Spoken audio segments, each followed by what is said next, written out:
This random Tamiya video log from Dipat's Tamiya League is presented to you by LBC We Like to Move It. And special thanks as well to Tamiya Changi Online and the Quick Copy Shop in Malolos City, Bulacan.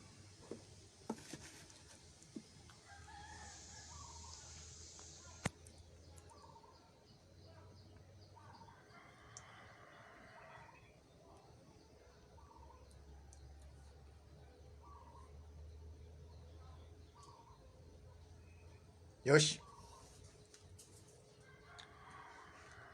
Hello mga kadipat, Don Patrick Misolas Aguilar, Dipat Aguilar dito sa ating video log o random video log ngayong second half ng October o going towards the end of October 2023. At yan nga po, tayo, random video log tayo. Alright, so random video log tayo.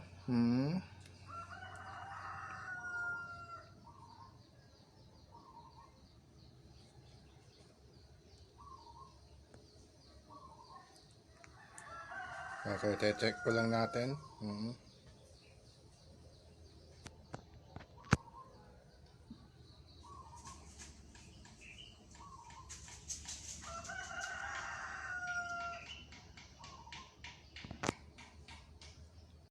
Alright.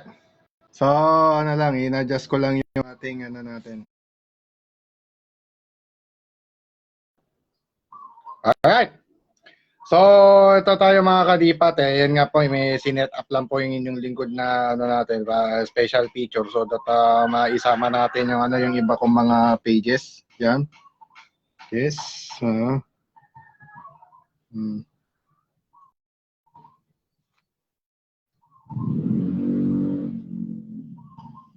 Yun.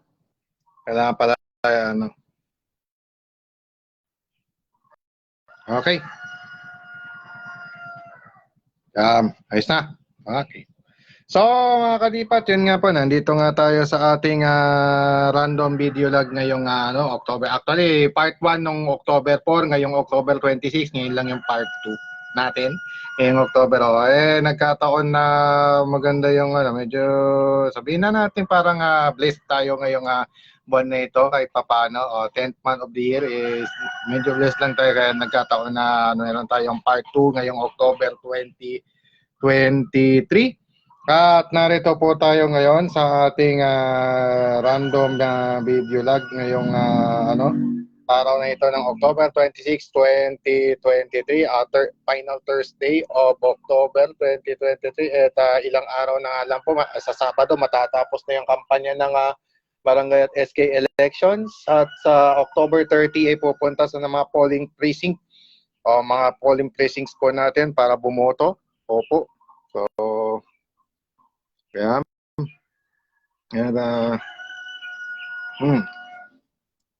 okay, ayos lang. Alright. So, mga kadipat, ayan nga po, ito yung ating, yung dumating na, package kanina lang po tanghali, pero hindi ko lang naiset kagad dahil low-bat po yung mga cellphone po namin, kaya ganun lang, kaya nag-charge muna bago tayo nag-vlog. So, once again, special thanks to Mr. Erwin Mero Constantino, to Chancho, and the rest of Tamiya Changi Online and the Quick Copy Shop in the city of Malolos, Bulacan for this wonderful present na dumating. So, rarating lang kanina tanghali. I see through COD. So, till next order ulit, for sure. Meron pa tayong next order, sure we pull. Alright. So, we are about to unbox what are the items. An array of items lang po, puro parts lang po yung laman nito. So, kung ano yung mga parts na pinamili po, yun yung ating i-reveal for the second half of October 2023. So, yung next vlog, random vlog na natin siguro baka November na, baka middle November na siguro tayo next na mag-vlog, no? Alright. So, the beneficiaries of this array of items will be itong si Korag. Itong si Korag, dati basic T-Max stock, magiging basic max na po. Tapos ito namang si Green Peno, yung isang beneficiary. So may rason po ko bakit silang dalawa yung ating mga beneficiary for this random video log. And without further ado, Narito na po, mag-unbox na po tayo. Alright. Ano ko lang yung cam.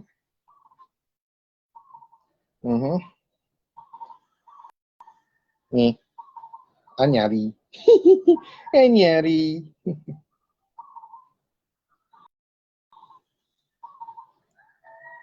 Okay.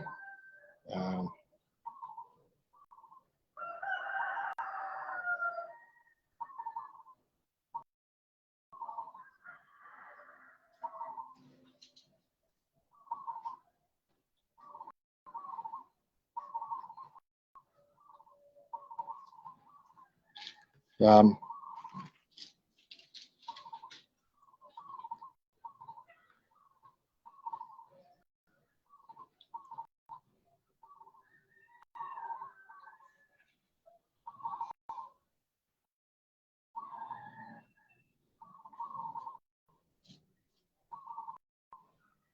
mm,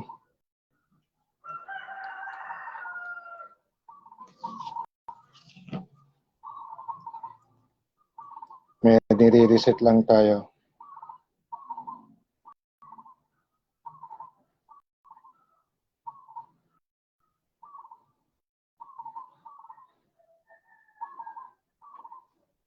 Yan.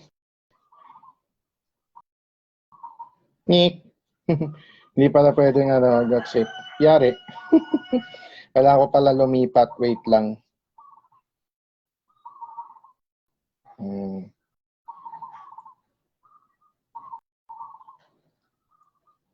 Ito tayo sa kabila. Ito tayo sa kabila. Anyway.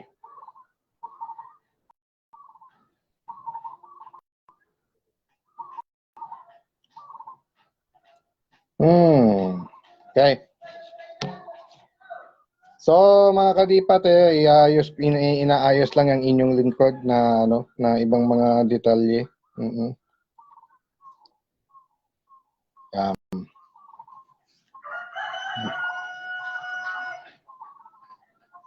Yam.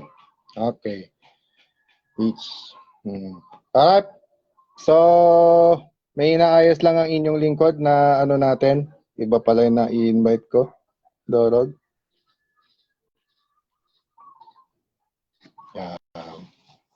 Ibang profile pala yung nailagay ko. Kaya pala eh.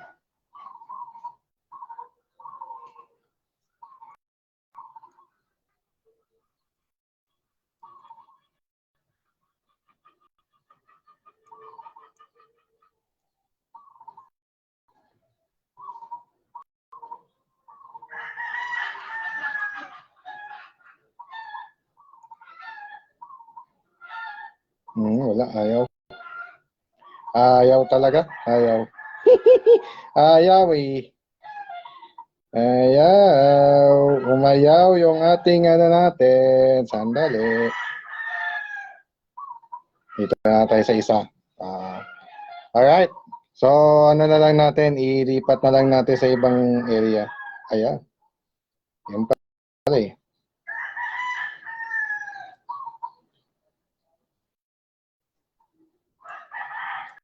Yun. Ayun.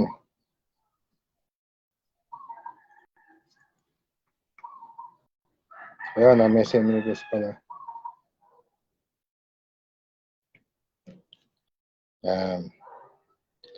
Ayaw. Ayaw. Ayaw, mayaw eh. Okay. Mayaw. Dirig. Sorry na lang, wala magagawa. Hindi maka-add eh. Madugas. Alright. So, yan. May inayos lang mga kadipat sa isa ko pang phone. Yan. So, mga kadipat, so habang nag-unbox tayo dito, i-set ko lang yung ating Yan. Uy, nice. So, ito without further ado, i-unbox na natin. May inayos lang, kaya medyo matagal lang mga kadipat. May inayos lang po ninyong record sa isa ko pang phone. Actually kasi, iniram ko lang muna yung cellphone ng dad ko para sa mas malinaw na coverage ng ating video log. Basag-basag na kasi yung isa kong phone. Yung main phone ko po kasi, basag-basag na, kaya inabuti ko na, hiramin na lang yung mas malinaw, no? So that's why ito yung ginagawa natin. So balot na balot. Kaya pansin nyo, maliit lang tong ano no, tong package na to kasi nga po yung mga pinamili ko lang kasi are mga it's just an array of parts lang. Array of tune-up parts. Yung iba rito mga high grade. Mga high grade. Bibigyan ko kayo ng clue. Yun na yung clue natin dito. Mga high grade yung iba rito. No? So ganito yung gagawin natin. I-cut out ko lang muna isa-isa. Okay. Naano na siguro. Ay, hindi pa. Ayan. Alright. So mga kadipat, na-i-cut out na natin. Yung ating mga tawag dito. Yung ating mga, what do you call this? Mga yung box na pinaglagyan ng ating mga pizza. So without further ado, it's now time for us to reveal what is inside this LBC box in 5, 4, 3, 2, 1. Balot na balot, torog. Balot na balot, dorog. Alright. So reverse ko na yung cam natin. So dito ko na ilalagay. Alright. Ipatong ko na lang dito yung yung ating stand at camera. Dito na siya papatong. Sandali lang. Iyan na natin. Mabit. Okay. Wait a minute, kaping mainit. Ayun. Okay. Yan. Ayos na. So ito yung ating mga binamili ng mga array of tune-up parts lang naman po. So muli po, special thanks to Tamiya Changi Online and the Quick Copy Shop diya sa lungsod ng Malolos sa Bulacan. Maraming salamat sa sa mga pinamili kong pyesa. So hopefully yung Tamiya Changi Online at ang Quick Copy Shop na nunood ngayon, pinag ko na po para for sure alam nyo kung nakarating talaga yung mga pinamili ko or whether or not nakarating yung mga pinamili ko or maybe may kulang or something, whatever. Alright. So here now are the items that we have purchased for the second half of October 2023. First up kasi, it's a kit and some borloloy, yung pinamili natin. Ngayon naman, array of borloloy ulit. Pero this time, this will focus on these beneficiaries that we have here. Itong si Korag at si Green Penoy. Si Korag dahil from T-Max stock, I decided na lang na gawin na siyang B-Max simply because may mga ilang parts naman po ang inyong lingkod na pwede ko naman siguro magagamit sa B-Max as well.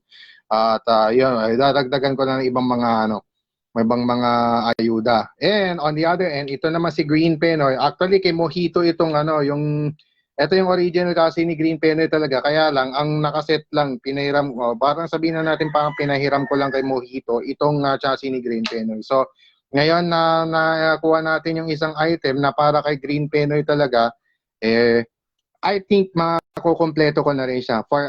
So, hopefully, this will help us. Doon na natin masasabing kumpleto na or complete yung ating, yung ating mga barlalay natin. Mukhang makukumpleto na si Green Penoy. Yung si Korag naman, ewan ko lang kung makukumpleto na siya. Anyway, meron pa naman siyang ibang mga pyesa. Kung sakali may may iba pa mga detalye pag binuo, pag merong kulang, ililista ko na lang po. I have a bunch in my bucket list actually. So, para hindi gaanong gastador, kung ano lang yung ma-afford, compute lang, and then that's it. Yan lang. No. Alright. Okay. Balik tayo. Yeah. Alright. So, here now are the following. Here na first, pero bago natin i-reveal, narito po yung mga sticker. Ayan, may mga dagdag na stickers na naman po from Tamiya Changi Online and the Quick Hobby Shop. Thank you so much. Yan. Thanks. Alright. So, the first one to reveal for the second half of October is this wonderful high-grade 19mm tapered aluminum ball race rollers. Ringless ball race rollers siya. Yan yung mga tapered. Mga yung mga tagilid, sabihin na natin parang nakatagilid, tapered nga so ang item number nitong unang item na ni-reveal po natin, there are only 4 actually, meron lang tayong 4 na item na i-reveal for that. Siguro hindi naman napag-uusapan na matagal to. So the item number of this high grade part is 95436. In Indonesia, I repeat, 95436, that is high grade 19mm tapered aluminum ball race rollers. So sa Indonesia, ang tawag nila rito Sultan. Sultan, as in Sultan, Sultan Kudarat. Ganyan. Sultan ang tawag nila sa mga high grade na parts kasi yayamanin. Dito naman sa Pilipinas, we call it yayamanin. No? Pag sinabing yayamanin kasi, yun yung mga tinatawag na high-end o high grade, meaning high-end na parts na maaaring magamit. Pero optional lang naman kasi itong mga high grade part para sa akin. Conforme kasi yun sa category kung saan ko gagamitin. So usually, BMAX or Speedtech or Open Plus ito ginagamit, itong mga aluminum rollers. Basta lahat ng aluminum rollers actually. Doon naman yan effective doon sa no. So yan po yung yung item ito yung una nating ni-reveal na part. So karamihan naman sa mga part na nandito ngayon si Korag ang makikinabang. Pero sinama ko rin si Green Penoy simply because of the other item that I will reveal, that I will discuss a little bit later on. So kay Korag ayan halos most of the parts ngayon dito kay Korag yan isiset. So itong roller na to ni Korag, yan yung lower. So usually lower roller, just like yung yung ginawa ko sa Green Penoy noon. May pinakita ko noon na mga green roller, yung green na ringless at saka sa green na tapered ringless. So yung itong roller na to, pangalawang ringless tapered ringless roller na to para sa ngayon pangalawang beses ko pala bumili ng tapered roller this time around. Pero in a different category, igagamitin ko to sa Basic Max. So usually ilalagay ko siya sa ilalim. Usually magandang ilagay ito sa ilalim. Ayan ito po yung silbi ng tapered roller. Kaya inimbento po ito ng Tamiya Corporation is simply because to reduce the chance of the machine bouncing up and over the course wall after a jump landing. So ibig sabihin, pag tumalon yung auto, may possibility na baka sumayad yung pwedeng sumayad do sa track wall yung kotse, medyo tatagilid. One of the reasons bakit marami pong umiimbang na or nagko-course out na auto, it's simply because hindi yung iba marami sa atin hindi ginagamit itong tapered. But for me, this is one of the most useful roller in Tamiya Mini 4-wheel drive racing for me simply because ito ang talagang sample installation nito ay sa ilalim. So definitely sa ilalim as lower roller. Gagamitin nito ni Korag as lower roller. The same thing na ginagamit ni Green Penoy. Actually si Green Penoy din naman, yun naman yung setup ko naman talaga sa kanya. Kaya lang puro green siya. So yung mga roller nito si Green Penoy nasa binabad ko pa sa lighter fluid. Binabad ko siya sa lighter fluid. Pero ibabalik ko na lang yan kung sakali pag may ni-reveal ko na mamaya yung kanyang sabihin na natin, i-reveal na natin right away. Speaking of Green Penoy, ito nga po yung dahilan bakit bumili ako ng 2mm aluminum green lock nut.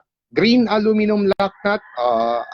Green molded in green matte finish plated green lock nuts with item reissued item. Actually reissued item na po ito, in-item na po ito dati for me ayon sa mga na-research ko.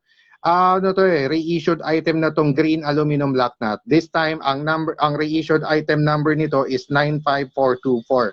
I repeat, 95424. Yun po yung 2mm aluminum green lock nuts. Yan. Yung mga limited edition na colored lock nuts, yun, talagang mas mahal yun ng konti. Konti lang naman, mga slight difference lang naman ng mga dito sa Pilipinas, yung mga ibang lock nut 210, ito 235, mga 25 pesos na mas mahal. Pero lang naman to, optional parts lang naman to, conforme kasi sa model. Kaya ako again, mga kadipat, I reiterate that it's just a matter of preference. Why did I purchase this set? Yung po dahilan kaya nagpahanap ako ng green aluminum lock nut is simply because of Green Penoy. Yan nga yung pinatong ko dito. Ito si Green Penoy makikinabang dyan sa green aluminum lock nuts na yan. Ay meron pa ako ng unang 5 nung binili ko sa Mangaldan noong August 31, 2019. nung kumare, nagpakarera yung Icons and Hub Buys noon. Yung Icons and Hub Buys, ayun, shout out pala kaya ginoong Jeremy Galvez. Si Jeremy Galvez ang leader nung ano noon nung Icons and Hub Buys dati kaya lang nahinto yon dahil sa pandemya. Napahinto yun nung nagkaroon ng ECQ rito dahil sa COVID-19 pandemic noong 2020. Biglang napatigil yun, naipasara. Bigla tuloy siya nagsara. Hindi naman sa may violation sila, talagang na puwersa na magsara. Na puwersa silang magsara. Kaya sayang din. Buti na lang nga meron na ngayon yung Tito's Hobby. Again, shout out din sa Icons and Hub Buys kay Jeremy Galvez at sa iba pa. Shout out sa inyo. And also, sa Tito's Hobby sa Maluwed District, Dagupan City, Pangasinan dyan. Hopefully makapasyal ako minsan dyan, makabili ng hindi lang ako makabili dyan dahil nga po sa mabigat na responsibilidad na meron po ang inyong pong lingkod ngayong taon. So talagang ang biniyaya sa akin ng Panginoon ay mabigat na responsibilidad. Unfortunately, sa ayaw ko man o gusto, kailangan it's mandatory for us to oblige ourselves to do our obligations, responsibilities, which is much heavier than I always think. Mas mabigat pa sa inaasahan. So, hindi ko na maipaliwanag hard to explain na rin. Baka it's just na lang. I'll just leave it to your imagination na lang Okay. So, yun yung mga natin, yung mga ibang mga items. So, let's continue to discuss the other two. Actually, dalawang item na lang. Penultimate item that I'm gonna reveal is this item number 15464. I repeat, 15464, the high-grade 19mm aluminum ringless rollers. Yung mga walang O-ring slot po. Yan, pansin nyo, walang O-ring slot. Yung di mo na kailangan mag-O-ring. Ang kagandahan dito sa roller na ito, hindi mo na kailangang mag-O-ring. Lalo na kapag ang category mo is basic max. Ang gagawin mo na lang adjust na lang sa brake. Siguro minor adjustments na gagawin mo. It's either lilinisin mo na lang yung preno sa tires mo. Pwede na. Tapos ilaban mo na. Ganun. Kasi hindi rin pwede. Under BMAX rules kasi bawal po mag-bend or mag-modify ng kahit alin man part ng car. Maliban na lang kung magbibigay ka ng i-convert sa ibang chassis or magbibigay ka ng clearance sa mass damper or sa extra FRP. Like in the case nito si Green Peno yon. Kaya pinagkasya ko po yung Green Peno. It's simply because ito kailangan ko medyo maasagabal kasi yan dito. 'Di ba initially siya, 'di ba? Yung islant na ganun yan. Matatamaan dito, kahit single plate lang, matatamaan na dito. So, para ma-address yon kailangan mag-trim muna ako doon so that kumasya dito sa double FRP. Although, pwede ko mong gawing basic max ito, but unfortunately, mas gusto ko na lang na i-maintain na lang siya as speed. Mark Kenneth Gapos Guillermo from Barangay Mabanugbog in Urdaneta City, Pangasinan, part of Team Nuwang. Thank you so much for watching. And shout out sa inyo, Nina Jeremy Delgado at kay Gib Obipto Otses. Yan, shout out po sa inyo. Yan sa Mabanugbog.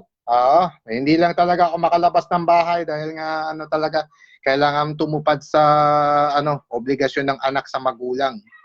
Yung pong pinakadahilan ko yung obligasyon ng anak sa magulang. Hindi ka pwedeng tumanggi talaga dyan. You have no right to reject any responsibility for your father. Yan talaga. Ayan talaga. Regardless, yun nga, lalo na sa katulad ko ngayon, hindi ko na talaga pwedeng iwanan yung dad ko. Na basta na lang. Talaga, kaya nagiging restricted na lately yung aking mga movement dito sa...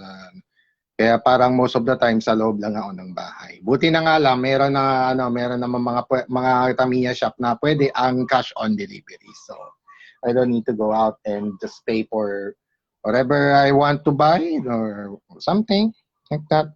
And again, shout out sa ating Team Nuwang, sa team natin sa Urdaneta, mga lugar ng Palaban, Urdaneta, definitely. Alright. Hop. Okay, sige. Sabi ka na. So, itong ano na to, itong aluminum ringless roller na to, upper roller yan. Usually, ang ginagawa ko pag mayroong mga combination ng mga ringless rollers, ang upper roller lang ang siguro dish or lightweight or whatever I prefer na roller. Pero yung ilalim, tapered. Yun talaga yung setup ko kay Green Pinoy. The same thing na gagawin ko rito kay Corag. So usually dito yan, sorry, papalitan ko lang tong mga to with this. Tapos, nang i-reveal natin, finally but not the least, is the FRP rear brake stay 15518. Item number, I repeat, 15518 is the item number of this FRP rear brake stay set. And obviously sa likod to. Pwedeng harap, pwedeng likod, depende po sa depende sa cowl or sa modification na gagawin. Usually open class, karaniwan makikita sa mga open class parehong both front and rear sa ilalim ng chassis. Ganito yung gamit nilang pero dahil open class, anything goes naman na any legal modification pwede naman. Pero sa BMAX definitely sa likod ko yan nilalagay. Dito ko ilalagay sa likod mismo ni Corag dito sa chassis na to. So dito ko siya ilalagay. So yan yung kanyang Pero syempre, kailangan ko muna mag-countersunk ng mga screw point kung saan ko i-countersunk. Madali na lang mag-countersunk kayo niyan kasi meron naman ako yung manumanong router. Ay yung parang yung pako. Isang side lang naman ng pako kailangan doon para isang side lang ng plate ang iaano ko doon para mag-countersunk doon para malubog talaga yung ulo. Para flat. Ang intention lang naman doon para mag-flat yung di ba? Kaya nga tinawag na countersunk yun eh. Kasi yun, submersible din siya. Pero wag lang yung sosobra to the point na hindi na talaga siya mailalagay. Kaya definitely, yung ginagawa ko, yung isang side na lang yung ko. Yung isang side lang yung medyo parang tapered lang parang tapered roller yan, nakaganon. Para mag-shape up lang dun. Pero okay naman, effective naman. So, no problem. Alright. Madali lang gawa ng paraan. Meron palang white white brake. Meron palang white brake itong FRP rear brake stay. Ganun na pala yung yung setup ng puti. Setup nitong sponge sheet. So hindi ko alam kung o hindi ko pa alam ano yung kakayahan nitong white sponge brake na to dahil first time ko lang makakita ng kulay puti na brake sponge. So I don't know. Ko pa yung ko pang may diyan sa na yan, ano yung magiging effect nito sa kotse. So titingnan ko na lang dun sa racetrack if ever. Anyway, nakaset naman dun yung ko. Saka meron pa ako mga sa next month naman babalik ko yung slope. Yung mga ginawa kong slope, babalik ko dun sa November. Abangan yan sa DPATS Tamiya League Stock Motor Conference on November. Maglalagay po tayo ng cut slope. Parang yung ginawa ko nung June 2023. Yung kaumpisa sana ng naunsyami nga lang dahil nga po na hospital yung dad ko. So, kinailangan ko siyang bantayan talaga. Ayaw ko man sanang gawin pero kailangan Hindi pwedeng tumalikod sa obligasyon talaga. Talaga. So, pagpasensya nyo na po. Sa mga nakakalaro ko dyan sa Tamiya Racing, sa MSR, sa Deadly Sin, sa iba pang mga nakakalaro to, pati din sa City Trip yan, pasensya na po kayo kung hindi nyo ako nakikita. Iyon dahil may mabigat lang akong responsibilidad na pinapasan. So, yan. Alright. So there you have it. Ito yung apat lang yung item na na-release natin for now. So most of them kay Corag. 3 of the 4 items na ni-reveal natin kay Corag yung nakikinabang at si Green Pinoy yung green lock nut. Kasi ito na lang yung kulang For me, ito na lang yung kulang. Yung iba mga na lang yan Konti na lang yung adjustment na lang dyan kay Green Pinoy. Anyway, meron pa ako mga natitirang mga brake spans. So bahala na ako. Bahala na ako sa buhay ko anong gagawin ko dyan sa Kaya naman sa Tamiya Racing it's okay to have that bahala ka sa buhay mo attitude. Because we have different preferences in customizing our mini 4-wheel drives, of course. Whatever the category is, whatever the category is, whether BMAX or X-Stock or Pro-Stock or basta in accordance with the rules pa rin dapat. As long as we follow the rules, it's simply no problem at all. So bahala na tayo ngayon mag-recreate kung ano yung gagawin natin sa mga part natin. So, ganun lang. So, there you have it. Those are the upper mentioned parts are the items rather that I purchased the second half of October 2023 before October comes to before this month comes to an end on Halloween October 31 on Tuesday. Mardi Gras. Parang Mardi Gras na naman to dahil Fat Tuesday. Natapat ng Tuesday pa lang Halloween ngayon. Advance happy birthday pala kay Miss Nadine Lustre on October 31. Kay Miss Nadine Lustre, advance happy birthday sa October 31. Ngayong araw na ito, si Apple David naman, yung courtside reporter sa PBA. Birthday niya ngayon, October 26. So, advance happy birthday, happy birthday today, Miss Apple David. Ayan. So, yun yung mga greeting. Yung mga ibang greeting, bukas na. Yung ibang mga birthday greeting, bukas na po ng gabi sa An Evening with Deepa Aguilar at 6:30 p.m. sharp live on An Evening with Deepa Aguilar Facebook page. So, there you have it, mga kadipat. Ito na po yung naging kabuuan ng ating Tamiya Mini 4-wheel drive vlog natin sa Deepat's Tamilig Random Vlog the second half of October 2023. Once again, mga kadipat, this has been yours truly, Don Patrick Deepa Aguilar, signing off for now. And thank you so much to all who watch and whoever will watch anytime on our random video log, any given video log pagtungkol sa ating mga item reveal. And also, kita-kits ulit tayo sa An Evening with Deepa Aguilar at sa Deepat's Tamiya League. Bukas at saka sa Sabado, tatapusin natin ang Oktoberfest sa Deepat's Tamiya League Stock Motor Conference on Saturday, October 28. But before that, the night before that, mag-jamming muna tayo live on An Evening with Deepa Aguilar. So for now, mga kadipat, I remind everyone to stay safe and healthy, avoid negative vices, and get yourselves protected from all negativities and toxicities around you. Iwas po tayo sa masamang bisyo at panatilihin nating ligtas at malusog ang ating pangangatawan dahil ang malusog na pangangatawan ay siyang yaman ng bayan. So protect yourselves always, at all times, and at all costs.